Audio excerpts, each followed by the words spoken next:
আসসালামু আলাইকুম ওয়া রাহমাতুল্লাহ। যে তিন কারণে মানুষের হায়াত বাড়ে স্বয়ং বলেছেন নবীজি সাল্লাল্লাহু আলাইহি ওয়াসাল্লাম।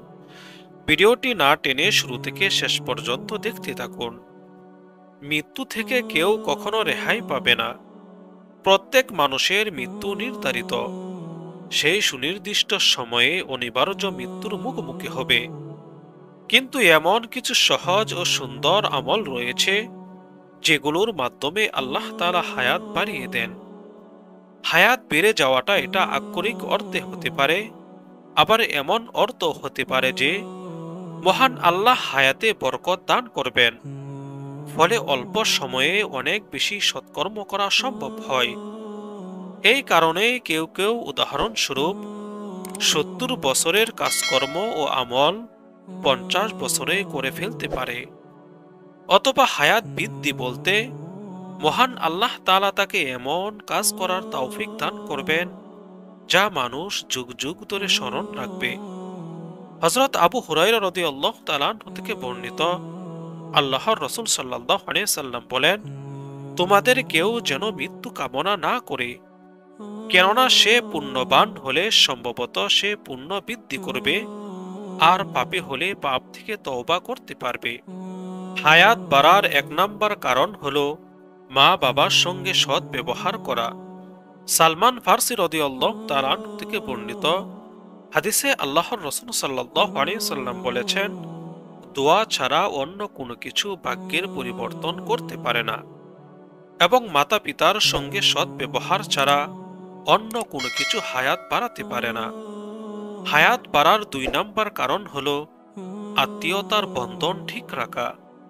আত্মীয়তার সম্পর্ক ঠিক রাখা ইসলামের এক গুরুত্বপূর্ণ বিধান। আত্মীয়তার বন্ধন যারা ঠিক রাখে তাদের জীবনে আল্লাহ তাআলা অদৃশ্য বরকত দান করবেন।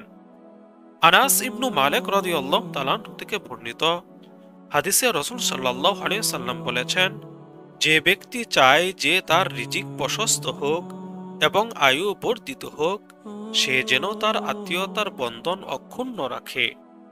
হায়াত বাড়ার 3 নাম্বার কারণ হলো প্রতিবেশীর সঙ্গে সুন্দর আচরণ করা। প্রতিবেশীর দায়িত্ব অনেক বেশি, কারণ আমরা সামাজিক জীব। আমাদের জীবনে প্রতিবেশীর ভালোবাসার প্রয়োজন অপরিহার্য। যে ব্যক্তি প্রতিবেশীর হক আদায় করবে, মহান আল্লাহ তার হায়াতে বরকত দান করবেন। আয়েশা রাদিয়াল্লাহু তাআলা আনহা থেকে বর্ণিত, নবী করিম সাল্লাল্লাহু আলাইহি ওয়াসাল্লাম বলেছেন, আত্মীয়তার বন্ধন বজায় রাখা, চরিত্র সুন্দর করা এবং প্রতিবেশীর সঙ্গে সৎ ব্যবহার রাখাই দেশ আবাদ থাকে এবং আয়ু বৃদ্ধি পায়। মানুষ মরণশীল, ক্ষণস্থায়ী, পৃথিবীতে স্থায়ী কেহ নয়। দুনিয়ার টাকা পয়সা, ধন সম্পদ, পরিবার পরিজন, বন্ধু বান্ধব সবাইকে ছেড়ে একদিন পাড়ি জমাতে হবে ওপরে, যেখানে বন্ধু হবে না কেহ, হবে না শত্রু। এখানে 3টি বিষয় আলোচনা করা হয়েছে। এ থেকে বোঝা যায় মাতা পিতা, আত্মীয় স্বজন ও প্রতিবেশীর সঙ্গে সুন্দর আচরণের বিশেষ গুরুত্ব আছে।